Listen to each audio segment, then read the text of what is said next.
안녕하십니까. 벽운사의 지산 스님입니다. 오늘은 소승이 27년간 도심 포교를 하면서 갖가지 사정으로 이루어지지 않으면 안 되는 기도를 하는 불자님들과 기도를 하면서 체험적으로 가장 확실한 기도 효과를 보았던 방생기도법에 대하여 본격적으로 불자님들과 시청자 여러분들에게 어떻게 하는가에 대해서 말씀드리려고 합니다. 저는 많은 상담을 하다 보니 정말 딱하고 급한 사정 때문에 아무리 힘들고 어려운 기도를 해서 반드시 목적을 이루려는 분들께는 저는 항상 이 기도를 권했습니다. 결과는 때로는 정말 저도 깜짝 놀랄 결과를 얻는 경우를 종종 체험했기 때문에 이 기도법을 공개하게 되었습니다. 지금 구독 버튼이 아직도 붉은색이신 분은 한번 눌러주시고, 내용이 마음에 드시면 좋아요와 알림 버튼도 눌러주세요. 그러면 일주일에 한 번 내지 많아야 2번 정도 올리는 내용을 보시기가 쉬워집니다. 저는 그렇게 영상을 많이 올려서 어떠한 목적을 두고 많이 올리는 사람은 아닙니다. 그렇기 때문에 정말 제 영상을 보시게 되면 구독자들에게 꼭 필요한 내용으로 보답을 하고자 노력합니다. 그래서 앞에서 말씀드린 버튼을 이렇게 눌러주시면 더 큰 힘이 되겠습니다. 오늘은 방생기도법에 대해서 알기 쉽게 5가지의 소 제목으로 분류를 했습니다. 첫째는 방생기도 왜 중요한가? 둘째, 방생기도는 누구한테는 좋고 나쁘고 하는 것이 없이 누구나 다 좋다. 셋째는 방생기도로 소원 성취가 꼭 필요한 경우는 무엇이냐? 넷째는 왜 방생기도는 공덕과 가피가 빠르면서 클까? 5번째는 핵심입니다. 어떻게 방생기도를 해야 소원을 이루는가에 대한 구체적인 방법에 대한 말씀을 드립니다. 불자 여러분, 우리나라 종교 중에 죽어가는 생명체나 보살피지 않으면 죽을 수밖에 없는 환경 속의 생명체를 살려주는 방생의식을 소중한 형태로 갖고 있는 종교는 아마 불교가 유일무이할 겁니다. 또한 불자라면 누구나 한 번쯤은 절에서 봉행하는 방생의식에 참여해본 경험이 있을 것입니다. 답답한 마음에서 바람 쐬며 기분 전환하려는 의도로 나섰다가 물고기를 풀어주고 새모이를 주고 또는 조류방생을 하며 생각지 않았던 뿌듯하고 보람찬 기분을 경험해 본 분들이 있을 것입니다. 방생을 잘 이해해서 공덕을 쌓으려는 불자분뿐 아니라 일반인들도 무언가 형용할 수 없는 신기하고 정말 내가 뜻있는 일을 했구나 를 말입니다. 그리고 또한 자신의 밝아진 안색과 마음의 편안함도 느꼈을 것입니다. 그러면 지금부터 첫 번째 있는 방생기도는 왜 중요한가에 대해서 말씀을 드리려고 합니다. 불교가 가장 인간적이고 자비의 극치라고 할 수 있는 것은 불교 계율의 제1이 바로 불살생이기 때문입니다. 생명이 있는 모든 존재를 죽이지 말라. 생명의 가치는 하늘, 땅, 물 속에 사는 어떠한 형태라도 다 똑같습니다. 또한 모두가 다 자신의 생명의 침해를 두려워합니다. 어떤 종교나 신앙의 주인공도 결국은 살아 숨쉬고 있는 우리인 것입니다. 바로 자비평등 사상이 으뜸인 것입니다. 물론 우리의 삶이란 살생 없이는 이어갈 수 없는 불가피성은 분명합니다. 속박과 절박한 상황에서 생명체를 살려준다는 것은 최고의 가치이며 누구든지 마음속에 있는 자비를 꺼내어 행동할 수 있는 기도인 것입니다. 용수보살께서도 대지도론을 통해 죄 중에 살생이 가장 중하고 공덕 중에는 방생이 제일 크다고 했습니다. 자, 이번엔 두 번째, 방생기도는 좋고 나쁨 없이 누구에게나 다 좋다. 모든 유류의 선법 가운데 방생공덕보다 큰 것은 없다고 합니다. 유루, 이 유루란 번뇌가 있는 중생을 뜻합니다. 즉 좋고 나쁨, 선악을 구분할 줄 아는 중생을 뜻하는 것입니다. 경전의 모든 선행은 자신의 마음이 깨끗하지 못하면 선행이 성립될 수 없으나 방생만은 그 마음이 깨끗하든 더럽든 숨겨져 있던 저희가 있던 없던 간에 또 목적이 불선하던 좋거나 나쁘거나 불량한 관계의 사람들과 모여서 함께 한다고 해도 불가사의한 선에 대한 과보가 따른다고 하는 것입니다. 왜 그렇겠습니까? 참을 수 없는 죽음의 고통 속에서 벗어나게 하기 때문이며 방생을 하면서 미물들에게 부처님의 명호와 다란이를 염하기 때문에 놓아준 생명체는 영원한 불생불멸로 이루어지기 때문인 것입니다. 자, 누구든지 다 좋다는 거 아셨죠? 세 번째로, 방생기도로 소원 성취가 꼭 필요한 경우는 어떤 경우입니까? 재미난 얘기 하나 말씀드릴게요. 방생은 어떤 목적이나 어떤 경우도 소원 성취가 이루어진다고 하지만 그래도 유별나게 어떤 경우에는 가장 확실한 효과를 발현되는 경우들이 있습니다. 일반적으로는 적선도인 칠종방생기나 인광대사 방생 10종 공덕을 보면 이렇게 나와 있습니다. 우선적으로 자신의 수행이나 불공, 기도를 할 때와 가족이 잉태를 하거나 중요한 조상제사나 생명과 관계되는 수술, 병우 회복, 재난 소멸을 기원할 때 필수로 합니다. 맞습니다. 하지만 소승의 경험적으로는 정말 27년 동안 해온 경험적으로는 애를 못 낳는 생자, 중병회복, 학업성취, 경제난 탈출,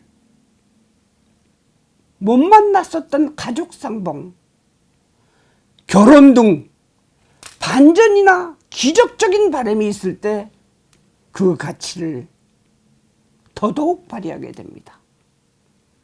그래서 소승은 배수진을 치고 해야 하는 기도는 무엇보다 방생기도를 권합니다. 정말 이보다 더 확실한 기도 효과를 본 적이 없기 때문입니다. 이런 사람들이 방생기도 효과를 보는 분입니다. 이제 네 번째, 왜 방생기도가 그러면은 크나큰 효험과 공덕이 클까요? 이거에 대한 의문이 많을 것입니다. 우리는 방생에 관한 영험설화를 수없이 보아왔고 또 들어왔습니다.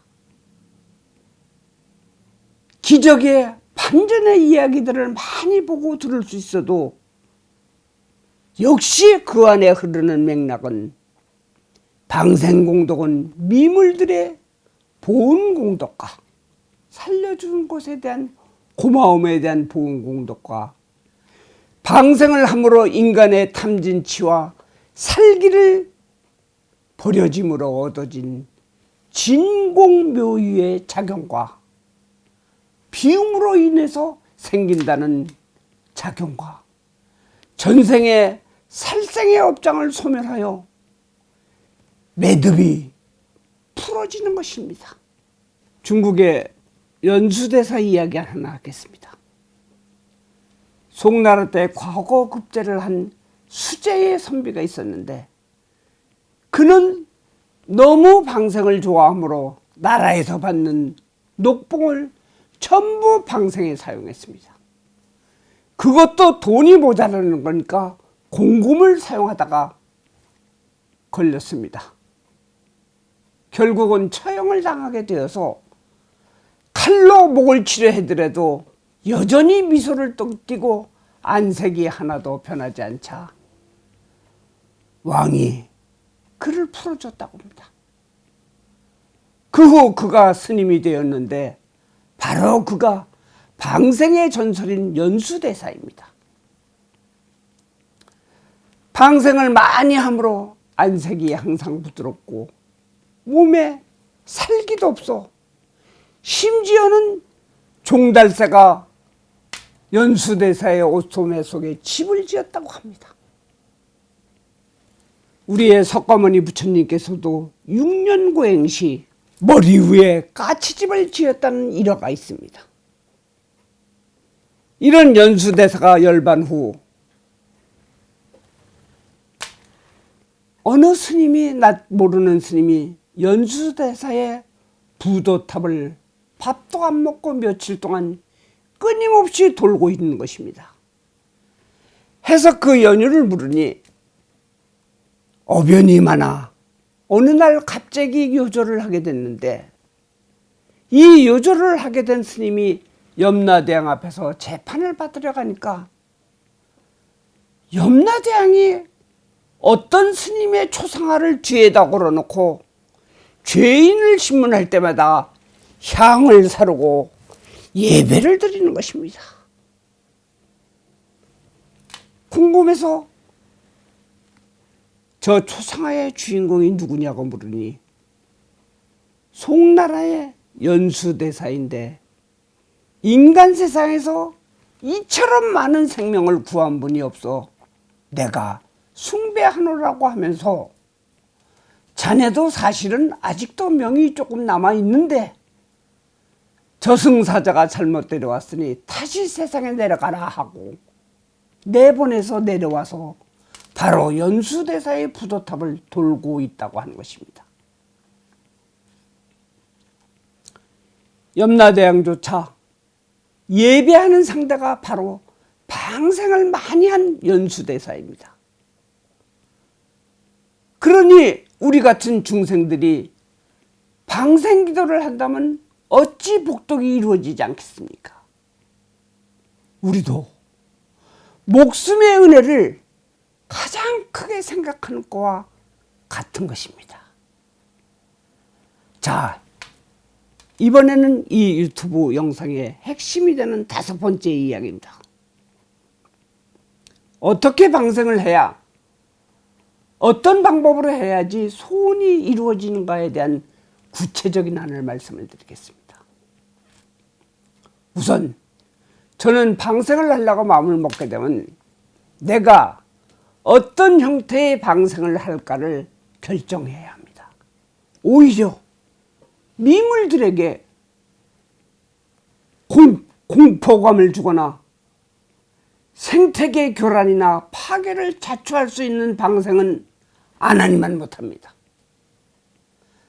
방생을 위해서 양식장이나 어디서 기른 짐승들을 살아갈 수 없는 환경 속으로 놓아주는 것은 방생이 아니라 살생으로 몰아넣는 것과 같습니다.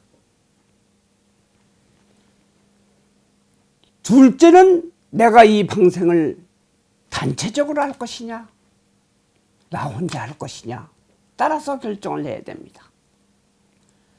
대체적으로 단체적인 방생은 신심을 증장시키거나 나의 업보를 소멸시키거나 나의 참회를 위한 또 공덕을 쌓기 위한 방법이고, 특별한 목적을 갖고 하는 방생기도는 대부분 개인적으로 하는 것이 타당합니다. 그럴 때는 막연한 발언보다는 분명한 목적을 갖고 용맹정진 자세가 반드시 필요합니다. 자, 그러한 것이 결정됐을 때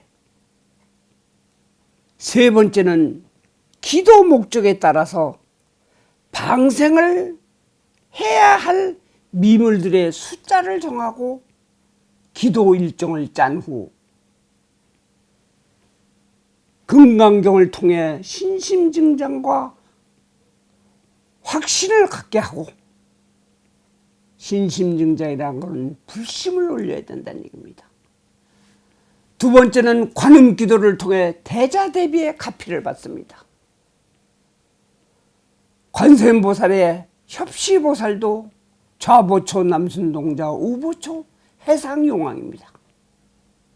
여러분들 유명 관음도량도 바닷가에 많습니다. 바로 그런 이유이기 때문입니다. 그 다음에는 금강경 기도하고 관음 기도하고, 다음은 용왕 기도입니다. 여건조성과 미물이 방생에 대한 감사와 보온의 형태로 기도 성취 교감을 받는 형태의 기도인 것입니다. 물고기 방생의 경우는 이 용왕 기도는 필수적입니다.